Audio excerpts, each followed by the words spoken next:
चलिए आज हम लोग शुरू करने जा रहे हैं भारतीय संविधान एवं राज्य व्यवस्था कि किस तरह से भारतीय संविधान का गठन हुआ।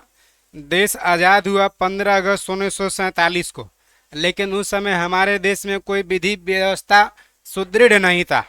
लोग पशु पक्षी की भांति रहते, बिना नियम कानून के। लोगों में परेशानी की भावना था। हुआ उससे पहले ही भारत में संविधान पर विचार करने के लिए कई समितियां, कई आयोग सिफारिश कर चुका था कि ताकि नियम कानून बना दिया जाए। आज़ाद तो हो गया, लेकिन उस समय संविधान कंप्लीट नहीं था। तो उससे पहले संविधान बनाने की जो प्रक्रिया प्रारंभ था, उसी को आज़ादी के बाद समय लग गया बनाने में। 1950 तक लग गया। 1949 फाइनल 26 नवंबर 1949 तक बना, लागू हुआ 26 जनवरी 1950 को। तो समझ सकते उतना दिन तक कितना समय प्रोसेस लगा। जो हम लोग आज पढ़ने जा रहे हैं, इस संविधान राज्य व्यवस्था बनाने में 2 साल 11 महीना 18 दिन का समय लगा। जो कई बहुमूल्य समितियां, 13 गो समिति का गठन हुआ। 389 संविधान सभा सदस्यों की संख्या तय की गई। मिलकर कई चर्चाएं हुई, तब जाके फाइनल बना है। ऐसे ही नहीं, आज आज़ादी के 75 साल से ज़्यादा समय हो गया, लगभग मान के चलिए 77-78 साल होने जा रहा है, और फिर भी संविधान में सामान्यतः सब चीज़ के लिए व्यवस्था है। ऐसा कुछ नहीं है जो संविधान में नहीं जिक्र हो। हर कानून का, हर चीज़ के लिए कानून, हर तरह का प्रावधान किया गया। अभी तक कोई मन नहीं छांटता, बहुत कम संशोधन करना पड़ता। तो उसी के बारे में पढ़ने जा रहे हैं। पॉइंट होगा भारतीय संविधान के विकास का संक्षिप्त इतिहास। आखिर भारतीय संविधान का विकास में संक्षिप्त इतिहास मतलब संविधान सभा का गठन से पहले क्या क्या भारत में प्रावधान था, कैसे चल रहा था। थोड़ा सा हम लोग जोर करेंगे। पहले इतिहास के बारे में चर्चा कर रहे हैं कि संविधान बनना कैसे शुरू हुआ, कब से जरूरत हुआ। क्वेश्चन एक लाइन में पूछेगा, पलासी की लड़ाई कब हुआ और बक्सर की लड़ाई कब हुआ। अंग्रेज द्वारा जीत लिए जाने के बाद बंगाल पर ब्रिटिश ईस्ट इंडिया कंपनी के शासन का शिकंजा कसा। पहले बंगाल पर ब्रिटिश ईस्ट इंडिया कंपनी के शासन का शिकंजा कसवा लेते हैं हम लोग। देखिए घटना क्या हुआ था। बंगाल का एक नवाब था, नाम था सिराजुद्दौला। सिराजुद्दौला बंगाल के नवाब था। और अंग्रेजी ईस्ट इंडिया कंपनी माने इंग्लिश ईस्ट इंडिया कंपनी जो है, इंग्लिश ईस्ट इंडिया कंपनी लोग क्या किया था, English East India company plus इधर से है बंगाल के नवाब Sirajuddaula. East India company Bengal में जा करके बाउंड्री करने लगा था, किलाबंदी करने लगा था। कहाँ? सिराजुद्दौला की भाई बंगाल सब कोई व्यापार करेगा। आप अंग्रेज हैं, चाहे फ्रांसीसी हो, चाहे डच हो, कोई भी हो, पुर्तगाली हो, सब व्यापार करेगा। आप किलेबंदी क्यों कर रहे बंगाल को? ईस्ट इंडिया कंपनी को किलेबंदी करने से मना करने लगा सिराजुद्दौला। अब ईस्ट इंडिया कंपनी उस समय अपने शक्ति के अहंकार में गुरूर था, क्योंकि ईस्ट इंडिया कंपनी का गुजरात में प्रभुत्व स्थापित था, सूरत एरिया पर लगा चलता था, गोलकुंडा एरिया पर कब्जा था, मुंबई क्षेत्र में कब्जा था, माने कई एरिया पर इसका शासन चल रहा था। एक तरह से कह सकते हैं कई जगह पर इसका फैक्ट्री था, गोदाम था, पूरा व्यापार में मालो माल हो गया था, दम लाल लाल हो गया था। कौन? ईस्ट इंडिया कंपनी बहुत पैसा कमा रहा था। अब बंगाल में इसको व्यापार करने का अनुमति मिला था, बस एक अनुमति का नाम था निशान। बंगाल में व्यापार करता था, लेकिन बंगाल में उतना भी सुदृढ़ नहीं हुआ था जितना कि मुंबई में था, जितना कि सूरत में था, जितना गोलकुंडा में था। ये मना किया सिराजुद्दौला, इन लोग नहीं मानने लगा। क्या किया सिराजुद्दौला? सबके मार पीट करके एगो बंद रूम में बंद कर दिया, जिसमें हवा का आवाजाही अच्छा से नहीं था।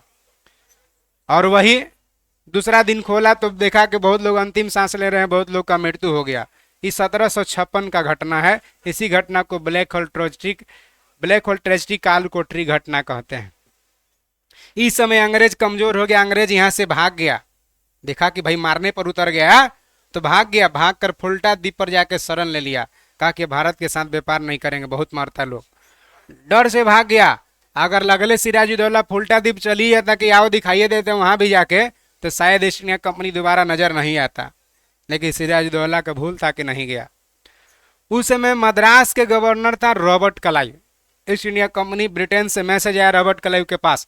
उस समय रॉबर्ट क्लाइव सबसे तेज तरार गवर्नर में से एक था कि क्या हो रहा है बंगाल में। रॉबर्ट क्लाइव फटाक से आ गया बंगाल। इस सिचुएशन को देख के समझ गया कि अगर अभी सिराजुद्दौला से जाकर झगड़ा करेंगे तो ये में हमरो लपेट लेगा। अभी झगड़ा करने का समय नहीं है। सिराजुद्दौला के पास जाकर सिराजुद्दौला का तारीफ कर दिया, बहुत अच्छा किया। ये लोग कंपनी वाला, इन लोग हम लोग का भी नहीं, गवर्नरों का नहीं घमता था, अपने आप को बहुत ज़्यादा समझने लगा था कि बोला कि और मारिए। सिराजुद्दौला कहा कि अरे तो भाई हम अपना आदमी है कि हमारे तरफ से बोल रहा है जी कि सब अंग्रेज खराब नहीं होता है, दो चारों को खराब है। सिराजुद्दौला रॉबर्ट क्लाइव से प्रसन्न हो गया, कहा कि ना ना कोई बात नहीं है, जो झगड़ा हुआ युद्ध हुआ, युद्ध के हर जाना हम देंगे, बुला लीजिए व्यापार करने के लिए। दोबारा बुलवा लिया। कौन बुलवा लिया?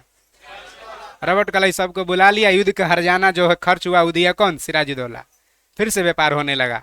लेकिन मन में रॉबर्ट क्लाइव को यह था कि तुमको तुमको तो हम सिखाएंगे, हमारे पार्टनर सबके मरले था, मन में यह चल रहा है। किसको?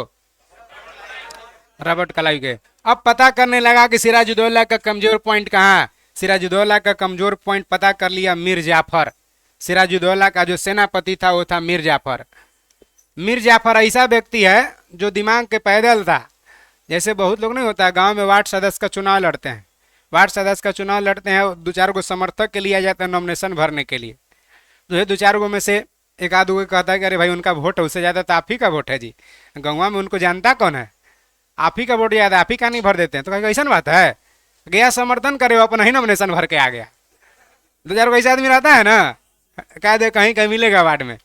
तो वही बात सिराज मीर जाफर के था। मीर जाफर के पास चला गया रॉबर्ट क्लाइव, कहा कि अरे महाराज आप सेनापति हैं जी, आप में तो नवाब बनने की योग्यता है कि आप हमारा साथ दीजिए, हम आपको बंगाल के नवाब बनाएंगे, बात का प्रॉमिस है। मीर जाफर को लगा सही में कह रहा है, हम बंगाल के नवाब हो जाएंगे तो फिर सब हमारे अधीन हो जाएगा, पैसा पैसा व्यापार ऊपर सब हम देखेंगे। कहा कि क्या करना होगा साथ देने में? तो बस खाली सिराजुद्दौला को हराने में एक बार मदद कर दीजिए, उसके बाद और कुछ नहीं आपको करना है, नवाब बनाने का जिम्मा मेरा है। कहा कि ठीक है, जब जरूरत पड़ेगा इन्फॉर्म करिएगा। 1757 में रॉबर्ट क्लाइव सिराजुद्दौला के खिलाफ युद्ध का ऐलान कर दिया। युद्ध का ऐलान कर दिया सिराजुद्दौला, रॉबर्ट क्लाइव युद्ध में है। अब मीर जाफर सेनापति है सिराजुद्दौला के, कहा कि अब ये साथ देना है। मीर जाफर साथ दे दिया। किसको? मीर जाफर की धोखाधड़ी से सिराजुद्दौला युद्ध हार गया, युद्ध स्थल पर मार दिया रॉबर्ट क्लाइव घेर के। अब बंगाल का नवाब किसको बनाएगा? मीर जाफर को। मीर जाफर को 1760 तक नवाब बना के रखा। 1760 तक, 57 से 60 तक नवाब बना के रखा। देखा कि कुछ ज्यादा मीर जाफर में उतना योग्यता नहीं है, जितना सोच के इसको बनाए थे नवाब फायदा कमाने के लिए, उतना अंग्रेज कमा नहीं पा रहा था, क्योंकि उतना ही जो सुनता था जितना वो कहता था, उसके अलावा इसका बुद्धि नहीं था। कहता कि जाइए भिगना पड़ी पता कर लीजिए तो दवाई मिल रहा है। जाकर वहीं रुकल रहता था कि आप आने के लिए थोड़े कहे थे, आप तो खाली जाने के लिए कहे थे। ऐसा ना आदमी था ये। क्या कह रही तो पागल टाइप का, हटा हटा। 1760 में हटा करके 57 से 60 तक रहा सिर मीर जाफर, हटा करके फिर मीर कासिम को बना दिया। 1760 ईस्वी में बना दिया मीर कासिम को। मीर कासिम तेज तरार आदमी था। मीर कासिम को नवाब बना दिया 1760 में। मीर कासिम समझ गया कि अंग्रेज हमको यूज करने के लिए बनाया है नवाब। राजधानी को मुर्शिदाबाद से मुंगेर लेके आ गया। बंगाल का प्रारंभिक राजधानी था ढाका, ढाका के बाद मुर्शिदाबाद, मुर्शिदाबाद से मुंगेर। तो मुर्शिदाबाद से मुंगेर लेके कौन चला गया? मीर कासिम। और मुंगेर में बंदूक का फैक्ट्री खुलवा दिया। बंदूक का फैक्ट्री खुलवा के सब भारतीयों को बंदूक देने लगा कि रख लीजिए, काम आएगा कभी, लाइसेंस रख लीजिए। लाइसेंस वाला बंदूक देने लगा सबको। एगो काश्तकारी अधिनियम के तहत सर्टिफिकेट होता था, जिस व्यापारी के पास वो सर्टिफिकेट होता था बिना टैक्स के व्यापार करता था। अंग्रेजी के पास बिना टैक्स के व्यापार वाला सर्टिफिकेट था, बिना टैक्स के व्यापार करता तो ज्यादा मुनाफा कमा रहा था, और भारतीय व्यापारी व्यापार करता तो मुनाफा उतना नहीं हो रहा था। सब सर्टिफिकेट देने लगा भारतीय व्यापारी को, रखिए लीजिए ना, सबको रख लीजिए, व्यापार करिए। बिना टैक्स के भारतीय व्यापारी व्यापार करने लगा तो उन लोग भी मजबूत होने लगा। ये बात तुरंत समझ गया अंग्रेज लोग कि अरे ये तो हमरे बेली हमरे म्याऊ कर रहा है। मीर कासिम को अपना फायदा के लिए बनाया हुआ अपन फायदा करने लगा। मीर कासिम से बढ़िया तो हुए पगले था, चलो हटाओ इसको। 1760 से 1763 तक मीर कासिम रहा। 63 में फिर हटा दिया बंगाल के नवाब। मीर कासिम के जगह पर फिर किसको बना दिया? मीर जाफर को बना दिया। अब मीर कासिम यहाँ से भागा बंगाल से, तो चला गया अवध। अवध चला गया। अवध के नवाब था शुजा-उद-दौला। कौन था? शुजा-उद-दौला अवध के नवाब था। जाके शुजा-उद-दौला से मिल गया। शुजा-उद-दौला अंग्रेज का पहले ही से दुश्मन था। अब अंग्रेज का दुश्मन शुजा-उद-दौला, अब अंग्रेजे का दुश्मन मीर कासिम भी हो गया, क्योंकि यहाँ से भाग गया अब, है ना। अंग्रेज का दुश्मन शुजा-उद-दौला भी, यानी कि अंग्रेज शुजा-उद-दौला का भी दुश्मन और मीर कासिम का भी दुश्मन। तो दुश्मन का दुश्मन दोस्त। जाके मीर कासिम मिल गया शुजा-उद-दौला से, कहा कि हम लोग दोनों मिल के हराइए। किसको? रॉबर्ट क्लाइव को। कहा कि देखिए सुजाउद्दौला जी और हम कासिम जी हैं, दोनों मिल के भी लड़ेंगे ना तो रॉबर्ट क्लाइव के नहीं हरा पाइएगा, बड़ा मुश्किल है। कितना भी आप मान के चलिए हराने का प्रयत्न करिएगा, बड़ा मुश्किल है। कितना स्पिनर लगाइए चाहे फास्टर करिए, जब हेड आ जाएगा फॉर्म में तो फिर नहीं टिकेगा कोई। रॉबर्ट क्लाइव वैसने आदमी है, ये नहीं टिके वाला है कोई इसके सामने। ऐसा करिए कि बुमराह के बुलाइए, शाह आलम द्वितीय को बुलाइए, मीर कासिम है, सुजाउद्दौला है, और एक और बुला लिया शाह आलम द्वितीय, रोकने के लिए शाह आलम द्वितीय को बुलाया कि तीनों मिल जाइए, हम लोग तीन को मिल के जब लड़ेंगे ना तब फिर जो रॉबर्ट क्लाइव है नहीं चलेगा, तीनों मिल के लड़िए। कहा कि ठीक है। त्रिगुट सेना बनाया और 1764 ईस्वी को युद्ध का ऐलान कर दिया, बक्सर का युद्ध। इन लोग तीनों फॉर्म में है कि हम लोग तो मेन है, उधर रॉबर्ट क्लाइव अकेले है। रॉबर्ट क्लाइव के पास कौन सेना है, कैसे रणनीति अपनाता है, मीर कासिम उतना दिन में समझिए गया था। सब कुछ इन लोग प्रैक्टिस कर लिया उसको आउट करने के लिए। किसको आउट करने के लिए? हेड को ना, रॉबर्ट क्लाइव के आउट करने के लिए, कि रॉबर्ट क्लाइव के आउट कर देना है एकदम। आउट करने के लिए पूरा प्रैक्टिस कर लिया सबको, तीनों मिल करके रॉबर्ट क्लाइव को हरा देना है। और उस समय फॉर्म में आ गया ईशान किशन, हेक्टर मुनरो आ गया, हेक्टर मुनरो आ गया। युद्ध का नेतृत्व हेक्टर मुनरो करने लगा बक्सर में। अब तो प्रैक्टिस इसके खिलाफ किया नहीं था, और नहीं किया था तो मार दिया शतक। कौन? हेक्टर मुनरो जीत गया, त्रिगुट से ना हार गया। हार गया तो तीनों के सिर झुकल है। अब क्या करे भाई?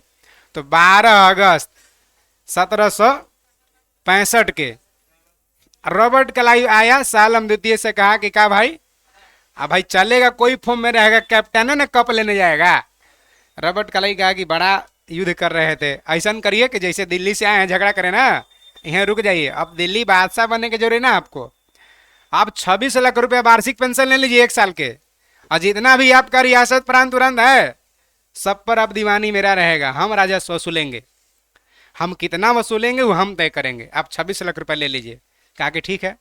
अब आदमी 26 लाख वसूलेगा ही, जब तक दुगना तुगना नहीं वसूलेगा तब तक क्या है व्यापार करेगा। पूरा दाम, पूरा पैसा होने लगा किसके पास? अंग्रेज के पास। और सुजाउद्दौला से कहा 16 अगस्त 1765 को इलाहाबाद का दूसरा संधि हुआ। कहा सुजाउद्दौला जी आप भी कोई कम नहीं है, कभी भी झगड़ा झंझट में आप टांग नहीं अड़ाइएगा, और नहीं हमारा से युद्ध करिएगा, एक दूसरे की संप्रभुता का रक्षा करेंगे, एक दूसरे के टांग नहीं अड़ाएंगे, संधि कर लीजिए। संधि कर लिया, हारल है भाई, है ना। दोनों के साथ संधि हो गया, और बक्सर का युद्ध जब जीत गया, जब 26 लाख रुपया दे के मुगलिया को साइड कर दिया, अवध को साइड कर दिया, पहले से ही था गोलकुंडा, पहले से मुंबई सूरत सब ही था, तो हिंदुस्तान में किसका प्रभुत्व स्थापित हो गया? तो देखे कैसे एकदम। तो 1757 के पलासी के बाद, 1764 के बक्सर के बाद भारत में अंग्रेजों का प्रभुत्व स्थापित हुआ। अब ईस्ट इंडिया कंपनी यहाँ सर्वे सर्वा बन गया। तो ईस्ट इंडिया कंपनी जब सर्वे सर्वा बन गया तो कंपनी कैसे शासन, कोई भी सिस्टम चलाने के लिए कानून की आवश्यकता पड़ता है। तो कंपनी को शासन कैसे चलाया जाए, कैसे राजस्व वसूला जाए, इसके लिए तरह तरह के कानून बने। वही कानून से शुरुआत भारतीय संविधान का बेस बना, भारतीय संविधान का बैकग्राउंड बना, वहीं से शुरुआत हुआ। वही सब कानून को देखते देखते संविधान बना है। आया समझ में? चलिए 2 बार हुआ, 12 अगस्त 16 अगस्त समझा चुके हैं। जितना समझाए एक में से क्वेश्चन पूछेंगे, ठीक है। इसको हम यूट्यूब पर भी कर देंगे और एप्लीकेशन पर भी फ्री कर देंगे, देख लिए अगर तनी मनी छूट गया होगा ये तो, है ना। जो लिखे हुए समझाए उमझाए कार इस सब में से क्वेश्चन पूछेंगे, कम से कम 50 क्वेश्चन बोल दिए होंगे, जरूर करेंगे, कल पूछेंगे वो सब। भारतीय संविधान के विकास संक्षिप्त इतिहास, ई पॉइंट क्लियर है। सिकंजा कसा गया, देखा ना कैसे सिकंजा कसा। चलिए आगे आ जाइए। इसी शासन को अपने अनुकूल बनाए रखने के लिए, अच्छा से सुचारू ढंग से चलाने के लिए अंग्रेज ने समय समय पर कई गो एक्ट, कई गो कानून पारित किए, जो भारतीय संविधान के विकास का यहीं से सीढ़ी बना। वे सब बनाए हुए कानून एक्ट काम आया। जैसे पहला, ईस्ट इंडिया कंपनी को सही ढंग से चलाने के लिए पहला एक्ट बनाया था अंग्रेज कौन? 1773 का रेगुलेटिंग एक्ट। इसी को नियामक अधिनियम भी कहते हैं, रेगुलेटिंग एक्ट, नियामक अधिनियम। पहली बार कंट्रोल करने के लिए बनाया हो। क्या किया करा में भाई, क्या कानून बना रहा है? कह रहा है कि भारत में ईस्ट इंडिया कंपनी के कामों को नियमित और नियंत्रित करने की दिशा में ब्रिटिश सरकार द्वारा उठाया गया ये पहला कदम है। ईस्ट इंडिया कंपनी को कंट्रोल करने के लिए पहला कदम 1773 का रेगुलेटिंग एक्ट है, क्योंकि कंपनी बेलगाम की तरह ना काम कर रहा था, जो मन में आ रहा था वो कर रहा था। ब्रिटिश कोई सरकार कंट्रोल कर रहा था कि कंपनी ये सब कर रहा है जी? कंपनी कंपनी के शासन पर संसदीय नियंत्रण स्थापित हो गया। अब ब्रिटिश के राजा, ब्रिटिश के संसद कंपनी को कंट्रोल में ले लिया। जैसे रिलायंस कंपनी अगर बांग्लादेश में जाकर व्यापार करे और बांग्लादेश में दबदबा जाके बना ले, सरकार बना ले, बांग्लादेश में जाकर के अपना स्थापित कर दे, माने पूरी साम्राज्य, तब फिर भारत से रिलायंस कंपनी को कंट्रोल करने की व्यवस्था किया जाएगा। उसी प्रकार से ईस्ट इंडिया कंपनी जब भारत में आकर पूरा परचम लहरा दिया, तब फिर ईस्ट इंडिया कंपनी को कंट्रोल करने लगा कौन? ब्रिटेन का संसद, ब्रिटेन का सरकार, ब्रिटेन के राजा, कि आप ये नहीं करेंगे, वो नहीं करेंगे, है ना। चलिए आ गया। इसके द्वारा केंद्रीय प्रशासन का नींव रखा गया, शुरुआत हुआ केंद्रीय प्रशासन का नींव रखा गया, माने सब कुछ वहां से कंट्रोल होगा। कहां से? ब्रिटेन संसद से। जो भी एक्ट वहीं बन बन के आएगा। और क्या विशेषता था 1773 में भाई? इसके अधीन नियम के द्वारा बंगाल के गवर्नर को बंगाल का गवर्नर जनरल नाम दे दिया गया और मुंबई मद्रास के गवर्नर को इसके अधीन कर दिया गया। इसका मतलब क्या है सर? को क्वेश्चन पूछेगा, बंगाल का पहला गवर्नर रॉबर्ट क्लाइव। बंगाल का पहला गवर्नर कौन है? रॉबर्ट क्लाइव है। ध्यान देने की बात है कि पहले गवर्नर होता था बंगाल में अलग, बंबई में अलग, मद्रास में अलग। तो बंगाल के गवर्नर अलग होता था। 1773 अधिनियम में कहा कि जो बंगाल का गवर्नर है, अब गवर्नर सिर्फ नहीं है, वो बंगाल का गवर्नर जनरल है। तो बंगाल के गवर्नर को बंगाल का गवर्नर जनरल कौन अधिनियम के तहत बनाया गया? और कहा कि जो बंगाल का गवर्नर जनरल बना, माने नाम में भी कुछ जुड़ा तो पावर भी जुड़ेगा। अब बंगाल के जो गवर्नर जनरल होगा वो बंबई और मद्रास दोनों के स्वामी होगा, माने दोनों इसके अधीन रहेंगे। यानी बंबई और मद्रास किसके अधीन कर दिया गया? बंगाल के अधीन। एकदम पॉइंट क्लियर हो गया होगा। इस एक्ट के तहत बनने वाला पहला बंगाल के गवर्नर जनरल वारेन हेस्टिंग्स, यानी बंगाल का पहला गवर्नर रॉबर्ट क्लाइव। और बंगाल का पहला गवर्नर जनरल कौन अधिनियम के तहत गवर्नर जनरल बना? 1773 रेगुलेटिंग अधिनियम के तहत ही गवर्नर जनरल बना। अब पूछेगा बंगाल का अंतिम गवर्नर वारेन हेस्टिंग्स। यह ना आदमी है 1773 में, यह ना कन्वर्ट हो रहा गवर्नर से गवर्नर जनरल। कहे कि भारत के प्रधानमंत्री को नवाब कहा जाए, तो भारत का पहला नवाब अभी कौन होगा? नरेंद्र मोदी। और अंतिम प्रधानमंत्री कौन होगा? तो अंतिम गवर्नर कौन होगा? और पहला गवर्नर जनरल कौन होगा? यानी अंतिम प्रधानमंत्री पहला नवाब नरेंद्र मोदी, तो अंतिम गवर्नर और पहला गवर्नर जनरल भी वारेन हेस्टिंग्स। क्लियर? आराम से पॉइंट आइए। इस अधिनियम में के अंतर्गत, कौन अधिनियम के अंतर्गत कह रहा है भाई? अधिनियम में 1773 के है ना। कलकत्ता में 1774 में एक उच्चतम न्यायालय की स्थापना किया गया, जिसमें मुख्य न्यायाधीश और 3 गो अन्य न्यायाधीश, एगो चीफ और 2 गो अन्य। पहला मुख्य न्यायाधीश बने एलिजा इम्पे। यहां तक तीनों के नाम जोड़े ना कि चीफ के जरूरी है। देखिए कहेगा भारत में पहली बार उच्चतम न्यायालय का स्थापना कब हुआ और कहां हुआ है और कौन सा अधिनियम के तहत?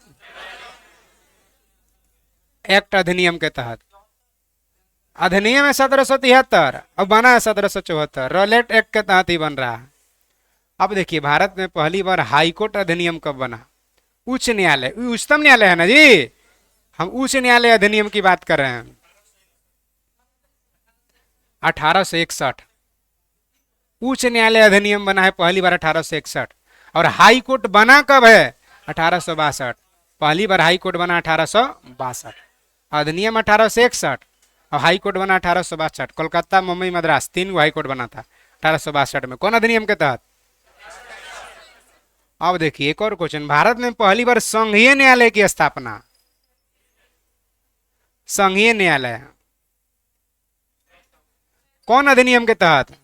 संघीय न्यायालय एक्ट 1935। संघीय न्यायालय का एक्ट कब है? 35। और भारत में पहली बार संघीय न्यायालय का स्थापना कब हुआ? 1900। अधिनियम है 35 और बना है 37। ठीक है। भारत में पहली बार संघीय न्यायालय का स्थापना कौन अधिनियम के तहत हुआ? 1935 अधिनियम के तहत। तो संघीय न्यायालय का स्थापना कब हुआ? 1937 में। संघीय न्यायालय हो गया, जैसे भारत राज्यों का संघ है तो संघीय न्यायालय हुआ। समझ में आया? तो ये तीनों वैरायटी का हम क्वेश्चन पूछेंगे कल, ऐसा नहीं कि खाली ऐसे ही छोड़ देंगे। पॉइंट क्लियर हुआ? चलिए, और 1773 में काम हो रहा, पहली बार आया भाई कानून बन के। इसके तहत कंपनी के कर्मचारी को निजी व्यापार करने पर और भारतीय लोग से उपहार और रिश्वत लेने पर प्रतिबंध लगा दिया। कौन अधिनियम के तहत? जब 1765 में इलाहाबाद के संधि के तहत मुगलिया बादशाह को 26 लाख रुपया दे के साइड कर दिया, तो इतना ना लोग पैसा कमाने लगा। जब पैसा ज्यादा होता तो भ्रष्टाचार भी बढ़ने लगता। अंधाधुन पैसा कमाया। जो ईस्ट इंडिया के कंपनी के क्लर्क बन के आ रहा है यहाँ, समझिए कि यहाँ से लॉर्ड भगवान बन बन के जा रहा है। सब मना रहा है कि हमको भारत में कैसे ट्रांसफर कर दे। कैसे बिहार दरोगा मना रहा है लोग कि हमको यूपी झारखंड के बॉर्डर पर दे दे।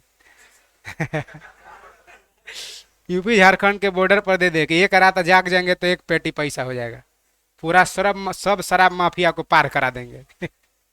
वही हाल यहाँ था कि कैसू हमको भारत में दे दे, कारण कि भारत की तरह कई गो उपनिवेश था ना जी।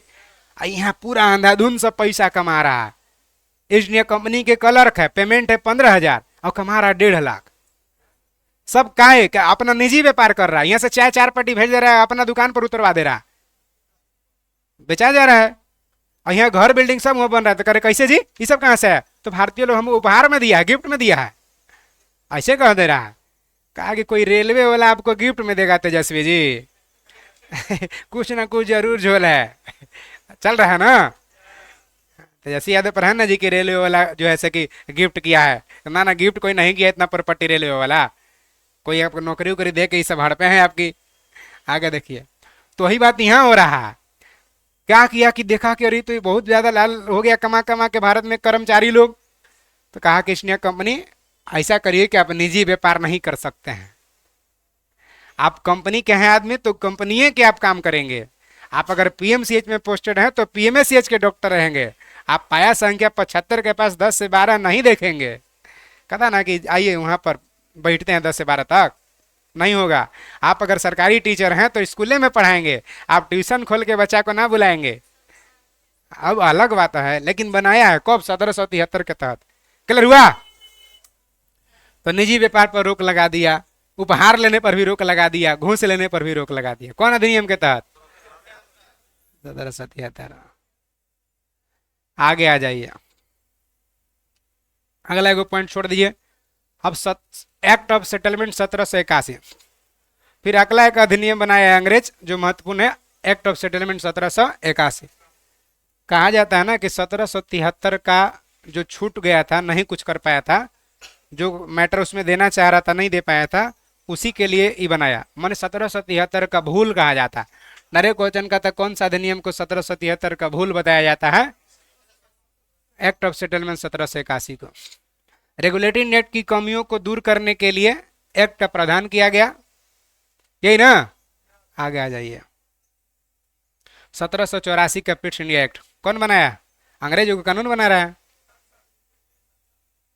आगे आ जाए। इसके एक्ट के द्वारा दोहरे प्रशासन प्रारंभ हुआ। बोर्ड ऑफ डायरेक्टर्स व्यापारिक मामला के लिए, बोर्ड ऑफ कंट्रोलर राजनीतिक मामला के लिए। कहीं क्या है सर, समझा दीजिए। देखिए क्वेश्चन पूछेगा, बंगाल में द्वैत शासन का शुरुआत कौन किया? दूसरा मैटर है, दूसरा मैटर द्वैत शासन दूसरा है, ये दूसरा है। बंगाल में द्वैत शासन का शुरुआत कौन किया था? Robert Clive. 1765 में बंगाल में द्वैत शासन शुरुआत कौन किया है? 1765 में। ये क्या है द्वैत शासन? तो बंगाल का जो रॉबर्ट क्लाइव द्वैत शासन लागू किया है, ये कहा कि बंगाल में जो शासन व्यवस्थाएं चलेंगी वो नवाब और कंपनी दोनों मिल के चलाएगा। मेन पावर रखा कंपनी अपने पास, जो लफड़ा वाला झगड़ा झंझट वाला पावर था दे दिया नवाब को। दो गो मिल के शासन कर रहे हैं, इसीलिए उसको कहते हैं द्वैत शासन। जैसे राजस्व वसूलने जाएगा नवाब लोग, लेकिन कोई दूसरा रियासत से संधि करना है, कितना लेन देन करना, ये तय करेगा कंपनी। माने कंडक्टर का काम करेगा, वसूले के किराया काम करेगा नवाब, और बस के मालिक रहेगा कंपनी। तो दोनों मिल के शासन कर रहे थे डबल इंजन बना के, तो इसीलिए इसको द्वैत शासन कहते। शुरुआत किया था बंगाल में कौन? Robert Clive. और उसको 1772 में अंत कर दिया वारेन हेस्टिंग्स। 1772 में बंगाल में द्वैत शासन समाप्त हो गया। कौन समाप्त किया? Warren Hastings. दो क्वेश्चन कंप्लीट है। अब हम लोग यहाँ पिट्स इंडिया एक्ट के तहत दोहरे प्रशासन का व्यवस्था हुआ। पहले प्रशासन सब कुछ एक ही जगह कंट्रोल होता, कोई मार दिया 2 फेंट तब वो थाना में जाइए, जमीन हड़प लिया तब वो थाना में जाइए, रसीद कटवाना है तब वो थाना में जाइए। माने एक तरह से एक ही जगह सब कुछ था, चाहे मारपीट हो, चाहे मालगुजारी व्यवस्था हो, सब के लिए। कहा करे भाई ऐसे तो गड़बड़ हो जाएगा, सिस्टम बदलो, सिस्टम बदलो। 2 भाग में बांट दिया, बोर्ड ऑफ डायरेक्टर और बोर्ड ऑफ कंट्रोलर, कि अगर व्यापार वगैरह में समस्या है तो निदान करेगा बोर्ड ऑफ डायरेक्टर्स, और अगर राजनीतिक मामला में समस्या है, कौन राजा बने, कैसे हस्तक्षेप करेगा, तो कंट्रोल करेगा बोर्ड ऑफ कंट्रोलर। पैसा कौड़ी के मामला देखेगा बोर्ड ऑफ डायरेक्टर। मालगुजारी व्यवस्था, जैसे रसीद कटवाना है तो कर्मचारी के पास जाइए, जमीन का रसीद कर्मचारी ना कटेगा जी, और वही मारपीट के लिए जाना है तो थाना में जाइए। तो वैसे कर दिया बोर्ड ऑफ डायरेक्टर और बोर्ड ऑफ कंट्रोलर, ताकि कम से कम बर्डन कम पड़े एक डिपार्टमेंट पर। तो कब अधिनियम के तहत? 1700।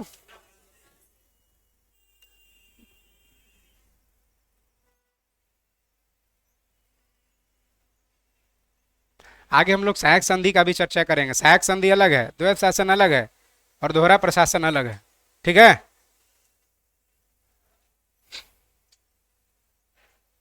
1793 का चार्टर अधिनियम, फिर अंग्रेज बनाया है एगो। कई इतना कानून क्यों बना रहता है? अभी देख रहे हैं हमेशा कुछ न कुछ कानून बनते रहता है। कई का जनसंख्या नियंत्रण कानून लाइए, भाई कानून बनता है ना, 1 नेशन 1 राशन कार्ड लाइए।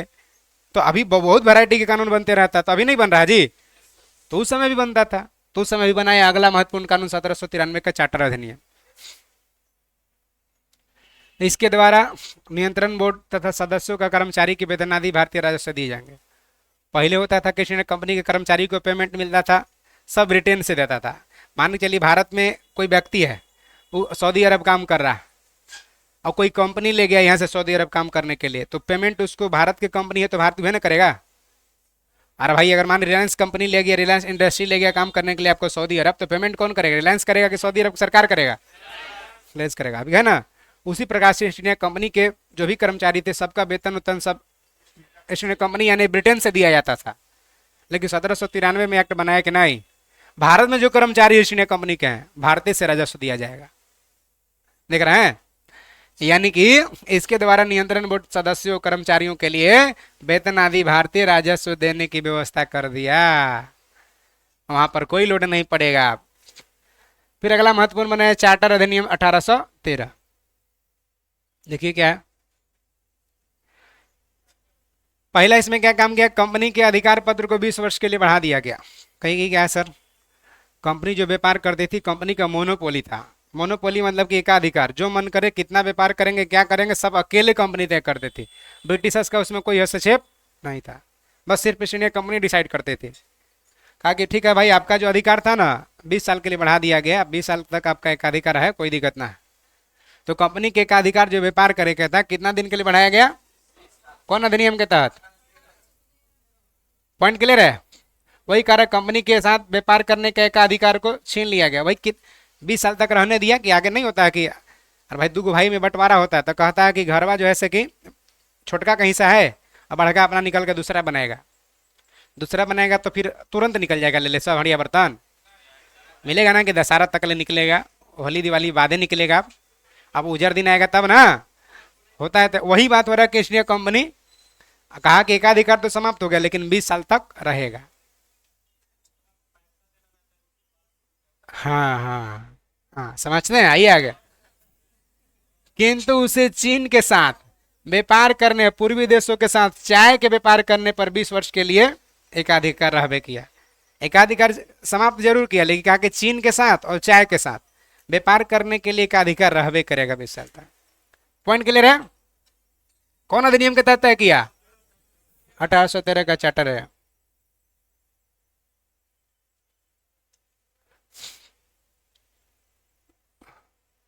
अब देखिए और एक महत्वपूर्ण क्या बन रहा है, 1813 से पहले ईसाई पादरी को भारत आने का आज्ञा नहीं था।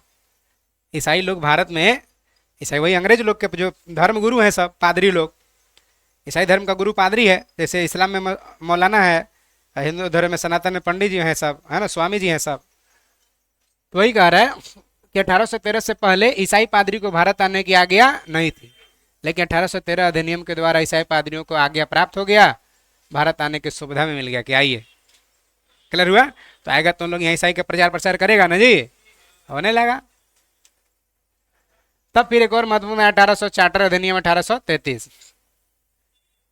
इसका मुख्य विशेषता क्या है? तो इसके द्वारा व्यक्ति कंपनी के, इसके द्वारा कंपनी के व्यापारिक अधिकार को पूरी तरह से क्या कर दिया गया? 13 में 13 और 20 साल जोड़िएगा तो 33 नहीं होता है, 13-20 कितना हुआ? 33। तो 1813 में था कि 20 साल के लिए बढ़ाया था, खाली 20 साल तक के रहने देगा, तो पूरी तरह से समाप्त कब किया?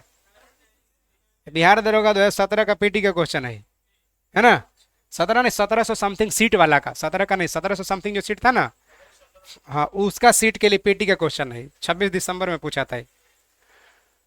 तो इसके द्वारा कंपनी के व्यापारिक अधिकार को पूरी तरह से समाप्त कर दिया गया। कौन अधिनियम से समाप्त किया गया? 1813 में, लेकिन 20 साल तक के लिए रहने दिया, पूरी तरह से समाप्त किया 1800, ये वाला पूरी तरह से। और क्या किया? कहा कि अब कंपनी का काम ब्रिटिश सरकार की ओर से मात्र भारत का शासन करना रह गया, खाली शासन करिए, व्यापार हम करेंगे। व्यापार देखरेख में ब्रिटेन करने लगा, शासन कौन करने लगा? कंपनी। कंपनी खाली नाम मात्र के राजा है, राजा बनाने वाला कौन है? किंग मेकर, ब्रिटेन है। तो ये कंपनी का मात्र शासन करना रह गया, क्योंकि सब अधिकार अब किसको हो गया? ब्रिटेन को। पूरी तरह से समाप्त कर दिया एक अधिकार, जो कंपनी के एक अधिकार मोनोपोली था कि सर्वे सर्वा वही व्यापार करेगा, कितना करेगा, क्या करेगा, कैसे करेगा, सब अब कौन तय करने लगेगा? ब्रिटेन की सरकार। खाली शासन करने के काम किसका रह गया? कंपनी का। 1833 में एक और महत्वपूर्ण काम गया कि बंगाल के जो गवर्नर जनरल था ना, उसको भारत का गवर्नर जनरल कहा जाने लगा, यानी बढ़ा दिया पावर। कहा कि जो बंगाल का गवर्नर जनरल है, सिर्फ बंगाल का नहीं, पूरे भारत का गवर्नर जनरल है। कौन सा अधिनियम के तहत बंगाल के गवर्नर जनरल को भारत का गवर्नर जनरल कहा जाने लगा? 1833। इसका मतलब कि 1833 में जो बंगाल के गवर्नर जनरल होगा, वो भारत का पहला गवर्नर जनरल हुआ होगा। इसका मतलब कि 1833 में जो बंगाल का गवर्नर जनरल होगा, बंगाल का अंतिम गवर्नर जनरल रहा होगा। तो बंगाल का अंतिम गवर्नर जनरल, भारत का पहला governor general Lord William Bentinck हुआ, क्योंकि 1833 में लॉर्ड विलियम बेंटिक ही था। पॉइंट क्लियर हुआ?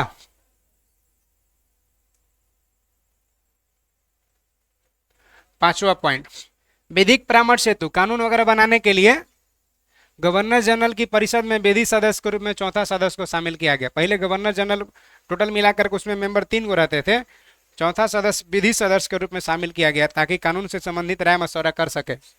कौन अधिनियम के तहत? 1833 अधिनियम के तहत दास प्रथा को विधि के विरुद्ध घोषित कर दिया, दास प्रथा इलीगल घोषित कर दिया गया। कौन अधिनियम है?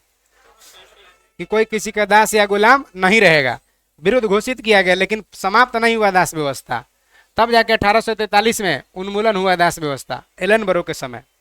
विलियम बेंटिक के समय दास प्रथा को विधि के विरुद्ध घोषित किया गया है, लेकिन दास प्रथा का उन्मूलन हुआ 1843 में एलन बरो के समय। दास प्रथा इलीगल कब घोषित किया गया? 1833 में। दास प्रथा का उन्मूलन कब हुआ? दास प्रथा इलीगल घोषित हुआ 1833, यानी उस समय विलियम बेंटिक था, और उन्मूलन हुआ 1843, यानी कि एलन बरो के समय। जैसे बिहार में शराबबंदी लागू हुआ है, क्या शराब बिहार से उन्मूलन हो गया? तो शराबबंदी लागू होना, बिहार से शराब उन्मूलन होना अंतर है ना। हाँ, मैंने कहे का मतलब बंदी तो कर दिया गया, लेकिन अदृश्य है। जैसे आस्था देखिए, शंकर भगवान में बहुत कोई गया, सबको आस्था है, भगवान है, टीका ले रहे हैं, महाशिवरात्रि पूजा कर रहे हैं, महाकाल के शिष्य हैं, आस्था है। मिलेंगे नहीं मिलेंगे कल्याण होगा, आस्था है। शराब में भी आस्था है, दिखाई नहीं दे रहा लेकिन आस्था है। शंकर भगवान मिले या ना मिले, आस्था है, मिले या ना मिले कोई जरूरी ना है। शराब में आस्था है, अदृश्य है, लेकिन जरूर मिलेगा ये। आ गया, हाँ हाँ जोड़ लिए, मिल गया। तो शंकर भगवान में आस्था है, शराब में भी आस्था है। जो पियक्कड़ है उसके लिए, जो पियक्कड़ नहीं है उसको कैसे आस्था रहेगा? आगे पॉइंट देख लीजिए। समझ में आ गई बात? हाँ, अगला जरूरी नहीं था। आगे आराम से। लॉर्ड मैकाले की अध्यक्षता में 1834 में एक विधि आयोग, कानून आयोग का गठन किया गया था बनाने के लिए, और क्या। अब ई वाला उतना महत्वपूर्ण नहीं है, इसीलिए ई वाला जरूरी नहीं है। कोई से ऐसे तो कहवे मत करिएगा। 1858 का भारत शासन अधिनियम, फिर अंग्रेज एक महत्वपूर्ण कानून बनाया 1858 में।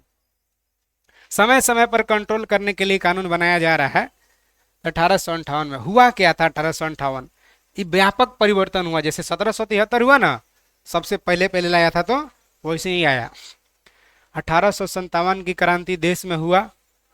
ब्रिटिशर्स भले युद्ध जीत गया, लेकिन भारतीयों ने दिल जीत लिया। एकदम झकझोर के रख दिया ब्रिटिशर्स को। मैंने कही कि अगर सब साथ दे देते, पढ़े लिखे लोग साथ दे देते, तो शायद 1857 में ब्रिटेन को भागना पड़ता। 1857 की क्रांति झकझोर के रख दिया। एकदम पूरा ब्रिटिश हुकूमत हिल गया कि अरे ये तो क्या हो जाता अब। तो वही 1857 के समय कैनिंग भारत के गवर्नर जनरल था। ये बात ब्रिटेन में पता चला कि भारत में तो एकदम स्थिति खराब हो गया था जी। तो उस समय महारानी विक्टोरिया ब्रिटिश के सम्राज्ञी थी। 1 नवंबर 1858 को, 1 नवंबर 1858 को लेटर मिला कैनिंग को, ब्रिटिश महारानी विक्टोरिया का। 1 नवंबर 1858 को इलाहाबाद में, है ना? कहा? इलाहाबाद में, है ना? इलाहाबाद में 1 नवंबर 1858 को लॉर्ड कैनिंग महारानी विक्टोरिया का घोषणा पत्र पढ़ रहा। उसमें लिखा हुआ है, महोदय जितने एरिया भारत में शासन संचालित कर रहे हैं आप, उतना ही पर ठीक से करिए। ज्यादा जीते के चक्कर में कहीं और न गवाना पड़ जाए। पहला बात, महोदय आपसे शासन संचालित नहीं हो पा रहा है अगर, तो आप सिर्फ और सिर्फ वहां एक प्रतिनिधि के रूप में काम करिए। अब आप गवर्नर जनरल नहीं रहे, अब आप वायसराय हो गए। अब शासन संभालने की जिम्मेवारी ब्रिटेन हुकूमत को है। वायसराय का मतलब अधीनस्थ होता है, अधीन रह के काम करने वाला। गवर्नर जनरल से सीधे आगे वायसराय पर। दूसरी बात कि अब इतना 1857 व्यापक हुआ, आप पहले से कहानी इन्फॉर्म, जब आपको पता था कैसा हो सकता था, तो इसलिए भारत और ब्रिटेन के बीच एक संबंध स्थापित। वहां कुछ भी हो रहा है तुरंत इन्फॉर्म करेगा, और यहाँ कुछ भी हो रहा है वहां इन्फॉर्म करेगा। एक स्टेट सेक्रेटरी का पद सृजन किया जाता है, राज्य सचिव का पद सृजन किया गया, जिसे प्रत्यक्ष रूप से ब्रिटिशर्स के प्रति उत्तरदायी होगा। कुछ भी भारत में गतिविधि लगे इन्फॉर्म करेगा ब्रिटिश को। यानी एक तरह से गवर्नर जनरल को झुका रहा है कि उठा रहा है? झुका। कौन अधिनियम? 1858 अधिनियम में कहा कि बहादुर शाह जफर मुगल बादशाह, बहुते 26 लाख रुपए वार्षिक पेंशन आप लोग लिए हैं। वो 1857 के क्रांति में साथ दे रहे थे अगेंस्ट पार्टी को, सेना को साथ दे रहे थे। अब मुगलिया वंश को समाप्त किया जाता है। पकड़ के भेज दिए रंगून बहादुर शाह जफर को। बाद में वही 1862 में उसका मृत्यु हो गया। 1858 देखिए, भारत का शासन कंपनी से लेके किसके हाथ में चला गया? ब्रिटिश क्राउन, मैंने ब्रिटिश संसद को सौंपा गया। जो शासन करना काम रह गया था, शासन तो नहीं अब करेगा कंपनी। सर्व सर्व कौन हो गया? ब्रिटिश। भारत में मंत्री पद न छोड़ दिए, सब जरूरी ना है। यहां से भारतीय मामला पर ब्रिटिश संसद का सीधा नियंत्रण स्थापित किया गया। भारतीय मामला में ब्रिटिश संसद का सीधा नियंत्रण, कुछ भी होगा डायरेक्ट एकदम। मुगल सम्राट के पद को समाप्त कर दिया गया, यही ना? अब board of director, board of control जो 1784 में नहीं बना था, उसको भी समाप्त कर दिया गया। यानी भारत में शासन संचालन के लिए ब्रिटिश मंत्रिमंडल में से एगो मेंबर आएगा। समझ सकते? ब्रिटिश के मंत्रिमंडल में से एगो सदस्य होगा, नाम क्या होगा? भारत के राज्य सचिव। पद का सृजन किया गया ताकि वहां से मंत्रिमंडल से रहेगा, ताकि वही सब देख रेख करे। अपने काम के लिए किसके प्रति उत्तरदायी होगा? भारत के राज्य सचिव जो होगा, ब्रिटिश के मंत्रिमंडल, ब्रिटिश के संसद के प्रति उत्तरदायी होगा।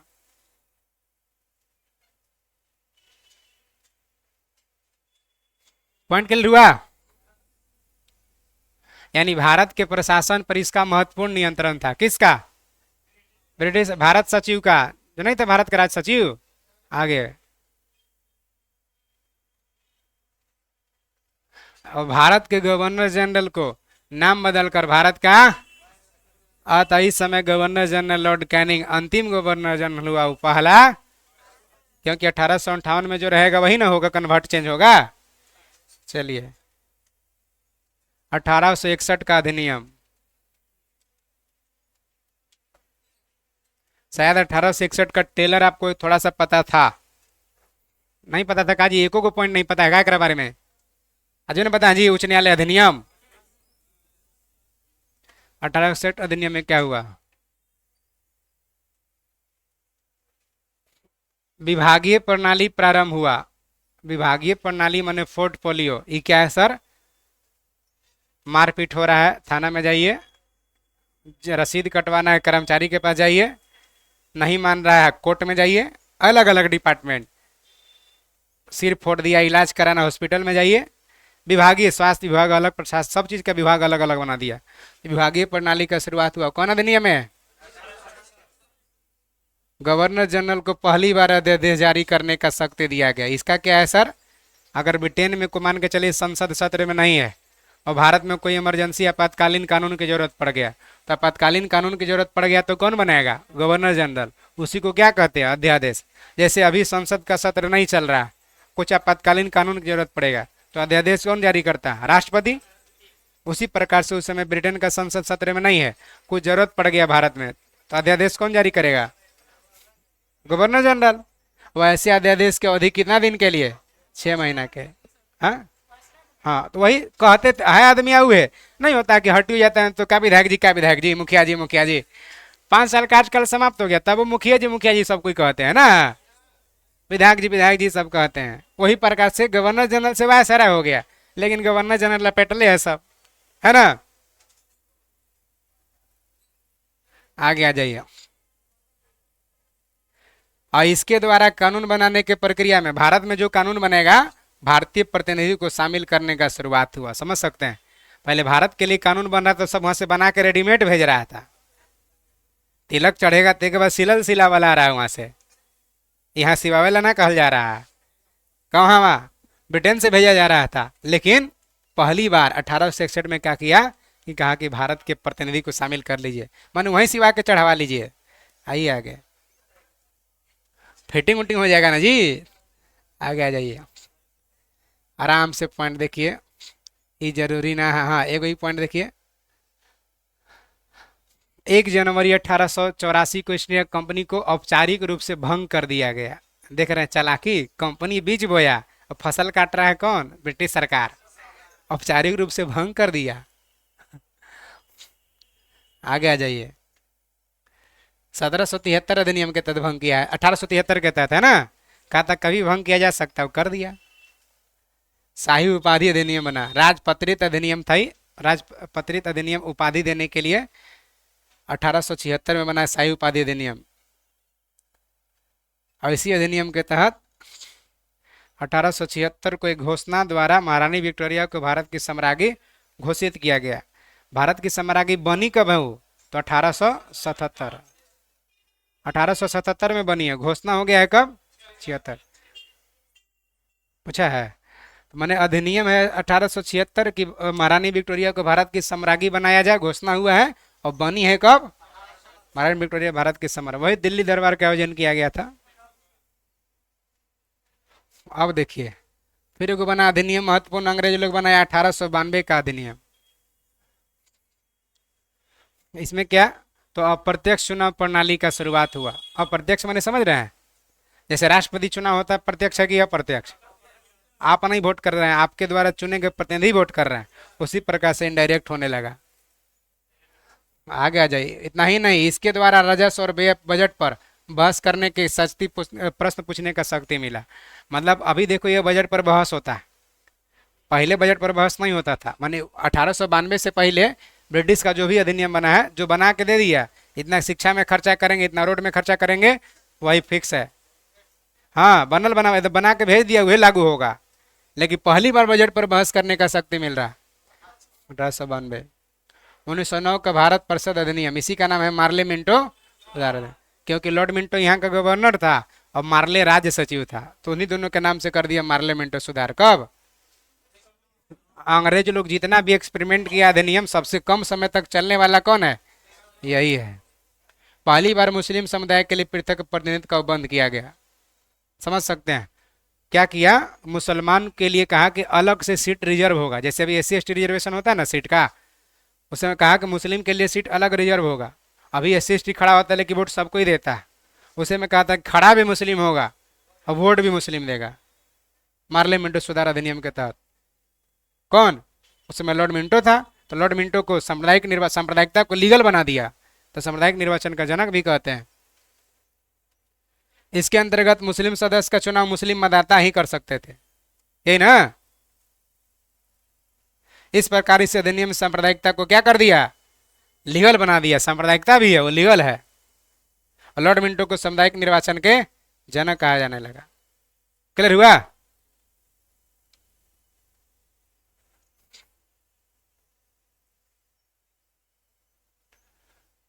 आराम से पॉइंट देखिए।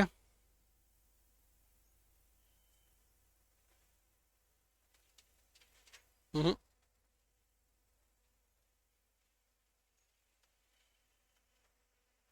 1909 में लॉर्ड मार्ले इंग्लैंड के भारत राज सचिव थे और लॉर्ड मिंटो क्या थे? वायसराय थे। इसलिए 1909 अधिनियम बना तो कह दिया मार्ले मिंटो सुधार। सचिव के पद पर मार्ले और मिंटो है वायसराय। भारत में ब्रिटेन के सभी संवैधानिक प्रयोग में सबसे कम समय तक चलने वाला अधिनियम कौन है?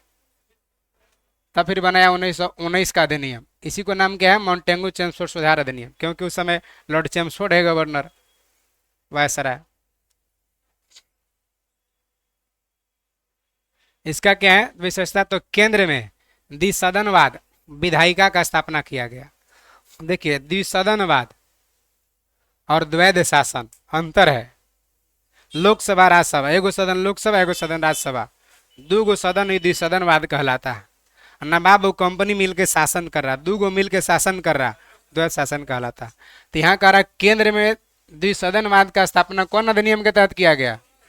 सब आगे आ जाइए। वह पहला राज्य परिषद और दूसरा केंद्रीय विधानसभा, उस समय जो अभी लोकसभा राज्यसभा बन गया है। आगे आ जाइए। समझ में आया? तो केंद्र में द्विसदनवाद का स्थापना 1919 अधिनियम के तहत हुआ और दोनों सदन का अधिकार समान थे।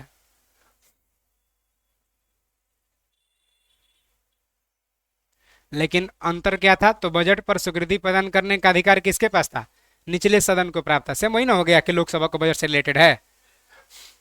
अब देखिए, प्रांत में द्वैध शासन, दूसरा चीज है ना जी, द्वैध शासन प्रणाली का प्रवर्तन किया था। प्रांत में द्वैध शासन के जनक लियोनस कार्टियस को बीपीएससी पूछा, पिट्टी का क्वेश्चन है। डायरेक्ट कहता है कि प्रांतों में द्वैध शासन का जनक कौन है? लियोनस कार्टियस। और क्वेश्चन पूछेगा प्रांत में द्वैध शासन प्रणाली कौन अधिनियम के तहत बना?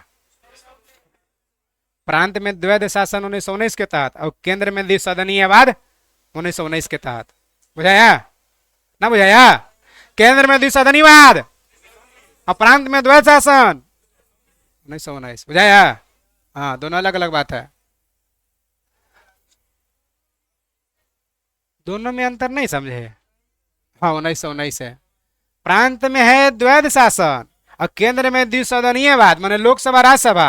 यहाँ दूगो मिल के राज करा, दूगो आदमी है, यहाँ नवाब और कंपनी ऐसे दोनों एक चीज ना हुआ। अरे बात नहीं समझ रहे हैं? वहां बंगाल हम कहते, बंगाल में द्वैध शासन का रबट कलाई है। यहाँ ब्रिटिशर्स के बनाया ही कानून है। वो Bengal company East India company से बना रहा था, जो बना रहा था। ठीक है? तो प्रांत में द्वैध शासन का जनक लियोनस कार्टियस। अब प्रांत में द्वैध शासन व्यवस्था कौन अधिनियम के तहत बना? 1900। और केंद्र में द्विसदनीय विधायिका स्थापित हुआ 1919 के तहत। मैटर फंसा देगा, डायरेक्ट कहेगा केंद्र में द्वैध शासन का स्थापना कौन अधिनियम के तहत हुआ? 1935। केंद्र में द्वैध शासन कह रहे हैं भाई, द्विसदनीय नहीं कह रहे हैं। दो सदनीय कहेंगे तब ना 1919, दो सदनीय विधायिका है तो 1919, अद्वैत शासन है केंद्र में तो 1935, इसीलिए यहां जोड़ दे रहे थे ज्यादा। आगे आ जाइए।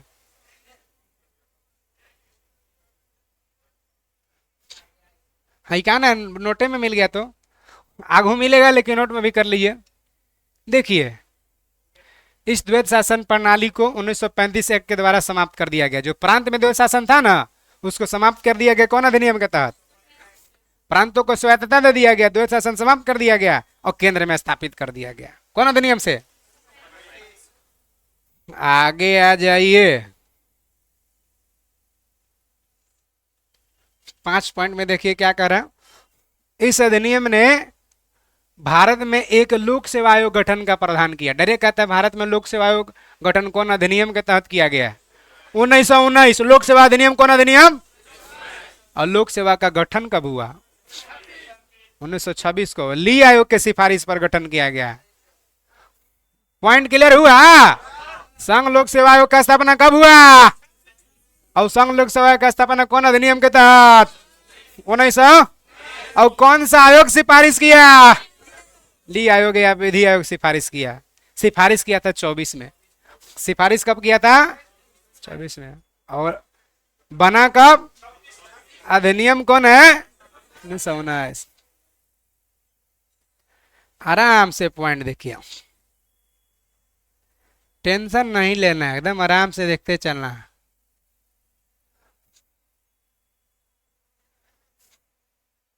इसमें पहली बार केंद्रीय बजट को राज्य के बजट से अलग किया गया। भाई केंद्र का बजट अलग ना 112 में है जी, राज्य का 202 में अलग ना है। बजट शब्द का कहीं चर्चा नहीं, लेकिन वार्षिक वित्तीय विवरण 112 में केंद्र का और राज्य का 202 में है ना। उसी प्रकार पहली बार केंद्र का बजट राज्य के बजट से अलग किया गया। कौन अधिनियम? आगे आराम से देखिए, देखते ही चलना है। तो काहे हो गया? अभी है बच्चा हुआ है। बोले थे ना जब तक नहीं होगा तब तक जाना ही नहीं है, चाहे कितना हूं बजे, अभी तो समय है जी। ऐसी करिएगा। महेंद्र कपूर की आवाज में नहीं कहता मैं समय हूं, निरंतर चलते रहता हूं। हाँ, मैं भारत में कहता। मॉन्टेगू चेंज पर सुधार, भारत शासन अधिनियम कब? 1919। भारत में पहली बार महिला को वोट देने का अधिकार मिला। कौन अधिनियम के तहत? उस समय इंग्लैंड का प्रधानमंत्री कौन था? लॉर्ड जॉर्ज की जय हो, सबकी होंगी महिला कि वोट देने का अधिकार दे दिया है ना। आगे आइए। अब आरक्षण दे दिया गया कि खड़ा महिला ही होंगी, पुरुष वहां खड़ा नहीं होगा। हाँ, आगे आइए। अब नीतीश कुमार की जय हो कह रहे होंगे। आगे आ जाइए। लगातार 3-4 बार और रह जाएंगे तब तो फिर समझाइए देंगे। हाँ, आगे सरकार कोई आएगा, मुख्यमंत्री तो नीतीश कुमार न रहेंगे जी। आगे आइए। लॉर्ड जॉर्ज देख रहे हैं, बिहार बोर्ड में टॉपर महिला हुई, लड़की की पुरुष हुआ है। अब लगातार टॉपर से बन रही है लड़की, और लड़का लगा रहा स्टेटस दबदबा था, दबदबा है, दबदबा बना रहेगा। है ना। और लड़का ने स्टेटस लगा रहा है, इसीलिए गड़बड़ा रहा है। आगे देख लिया, कारण कि ध्यान नहीं दे रहे हम लोग नेता लीडर पर पे, अब उन लोग बाजी मार दे रहे पढ़ करके। आइए आगे। अगला पॉइंट देखिए क्या कहा। 1935 का भारत शासन अधिनियम, अंग्रेज सबसे बेहतर एक्सपेरिमेंट किया। देखिए 1935 में इस साइमन कमीशन की रिपोर्ट पर आधारित था। मुख्य विशेषता इस प्रकार है, देखिए 1935 का क्या विशेषता है भाई। डायरेक्ट क्वेश्चन कहेगा अखिल भारतीय संघ कौन अधिनियम से लिया गया है? जब अभी भारत में अखिल भारतीय सेवा है ना जी, IAS, IPS,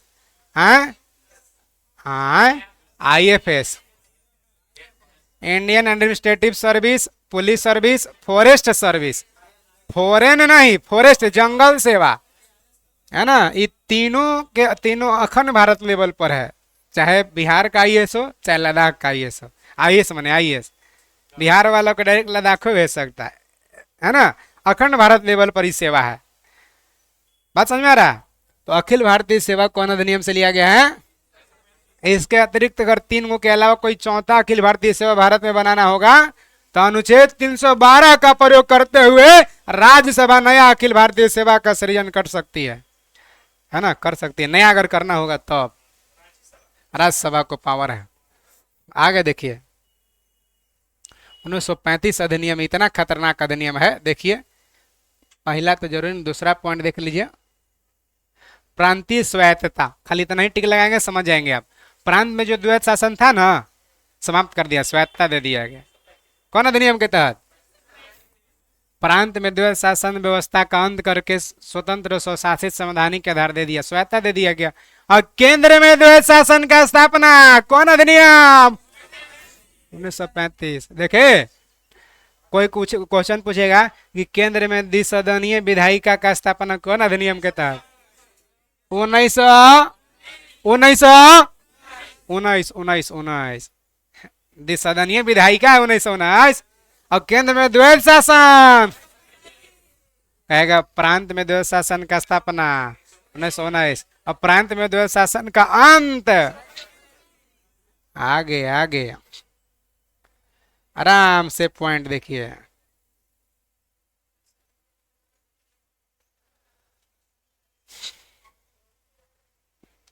ये तीनों सूची है ना, संघ सूची, समवर्ती सूची, राज सूची, पहली बार 1935 में लिया गया था, है ना, तो समझ गए आप। इस अधिनियम में अवशिष्ट विधायी शक्ति वायसराय को दिया गया था। देखिए मतलब जैसा कि आप जानते हैं भारतीय संविधान के 7वां अनुसूची में विभिन्न प्रकार का सूची है, संघ सूची, राज सूची, समवर्ती सूची। संघ सूची पर कानून बनाने का अधिकार संसद को है, राज सूची पर राज्य विधानमंडल को है और समवर्ती पर दोनों का है। लेकिन एक विधेयक है, दोनों को ही कानून बना दिया, संघ भी और राज्य भी, तो संसद वाला वैल्यू रहेगा, है ना। ऐसा ये तीनों का अतिरिक्त कोई नया विषय मिल जाए, न संघे में, न राज्य में, न समवर्ती में, तो उसको अवशिष्ट सूची कहेंगे। उस पर कानून बनाने का अधिकार संसद को है अभी। लेकिन 1935 अधिनियम में संघ सूची, राज सूची, समवर्ती सूची 3 को था।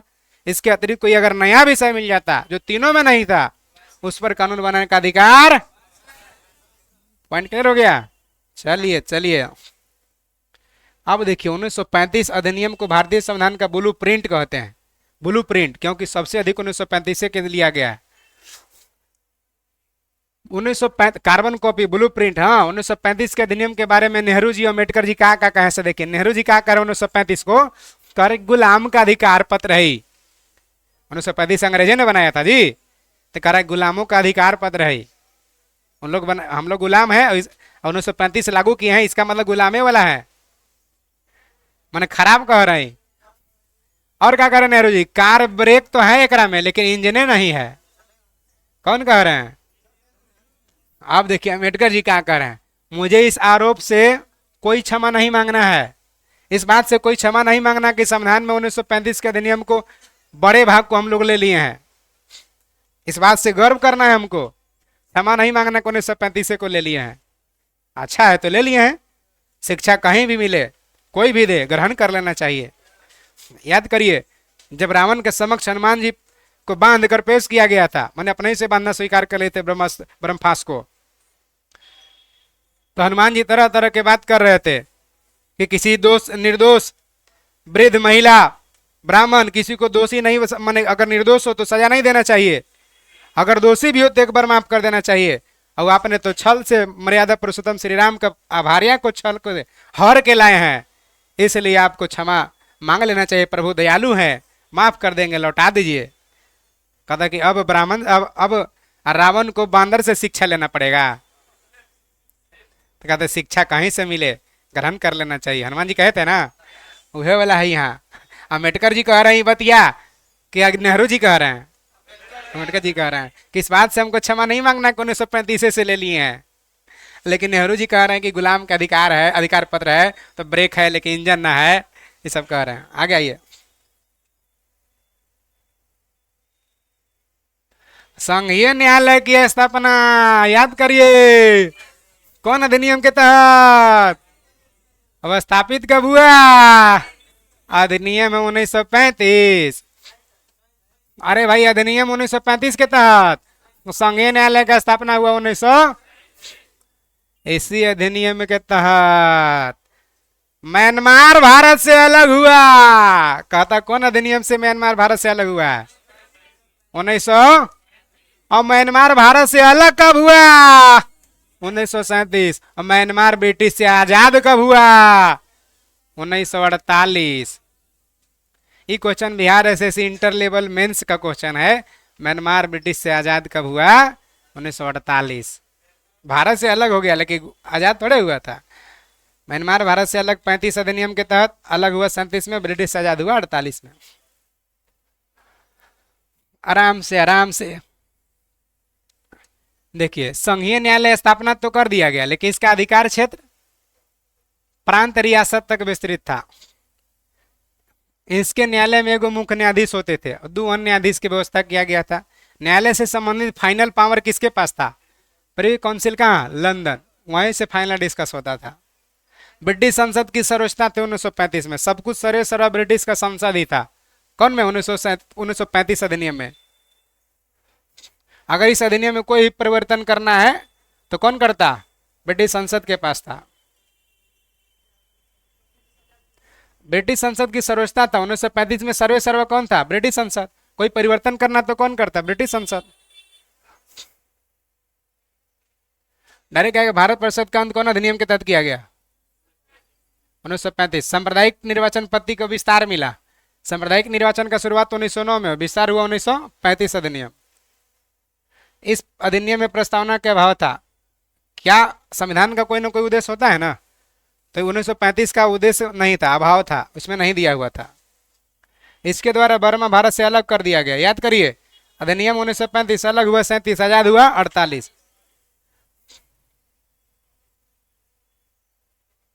इसके अंतर्गत देश की मुद्रा और साख पर नियंत्रण करने के लिए सीधे से आरबीआई का स्थापना किया गया। आरबीआई का स्थापना कब हुआ? 1935 में। हाँ, 1935 में स्थापना भी हुआ।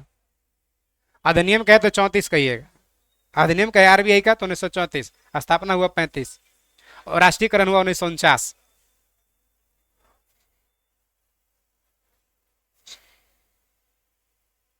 उन्नीस का स्वतंत्रता अधिनियम बना। भारत को आजादी देने के लिए चर्चा तो पहले ही से होने लगा था ना। कह भी दिया था, इटली घोषणा कर दिया था कि जून 1948 तक भारत के स्वतंत्रता समझौता सौंप देंगे, जून 1948 तक आजाद कर देंगे। तो आजादी देने वाला ब्रिटेन के संसद में लाया गया पहली बार बिल। ब्रिटिश संसद में कब लाया गया? 4 जुलाई 1947। भारतीय स्वतंत्रता अधिनियम प्रस्तावित किया गया। पहली बार लाया गया बिल 4 जुलाई 1947 में, जो 18 जुलाई 1947 को ब्रिटेन के संसद स्वीकृति दे दिया कि ठीक है, भारत स्वतंत्र होगा। क्लियर हुआ? इसी अधिनियम के तहत भारत स्वतंत्र भी हुआ। कौन अधिनियम के तहत? इस अधिनियम का प्रमुख प्रावधान क्या क्या था 1947 के अधिनियम में? तो कहा कि 2 अधिराज की स्थापना होगा। 2 अधिराज, अधिमन अधीन। 15 अगस्त 1947 को भारत अधिराज बनेगा और पाकिस्तान 2 अधिराज बना दिए जाएंगे और जिस पर ब्रिटिश सरकार सत्ता दोनों को सौंप देगा। एक भारत बना देगा, एक पाकिस्तान, दोनों को सत्ता सौंप देगा ब्रिटिश हुकूमत। लेकिन सर्वे सर्वा कह रहा था कि ब्रिटेन वाला रहेंगे। बाद में विरोध किया तो लोग कहा कि ना, दोनों के संविधान को दे देंगे। सत्ता का उत्तरदायित्व किसको दिया गया? दोनों के संविधान को सौंपा गया। दोनों के संविधान सभा को सौंपा गया कि आप लोग बना के चलाइए, है ना। गया अंग्रेज लेकिन बांट के गया। ये झगड़ा झंझट आप लोग बाद में करिए, ऐसा हम ही बांट देते हैं। देख रहे हैं कितना ईमानदार था अंग्रेज। हाँ, भारत और पाकिस्तान दोनों के लिए एक एक गवर्नर जनरल होंगे जिसका नियुक्ति मंत्रिमंडल की सलाह से किया जाएगा। एकरे में लिखल था सब। अब ब्रिटेन के संसद ही पास कर रहा है।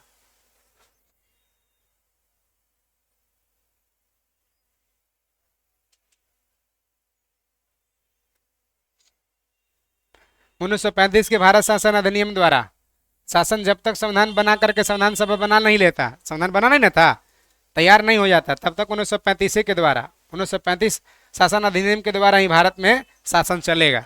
तो जब तक संविधान नहीं बना तब तक 1935 से शासन चला है, यही ना।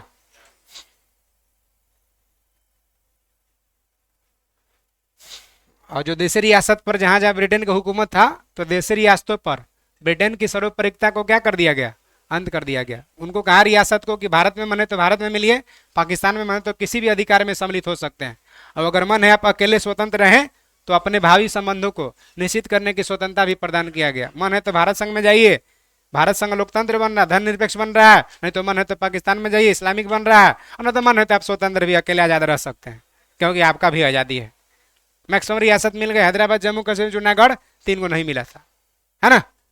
बाद में मिला, वो मिलाया गया, हैदराबाद को पुलिस करवाई, जम्मू कश्मीर को संधि विलय और जूनागढ़ को जनमत संग्राम।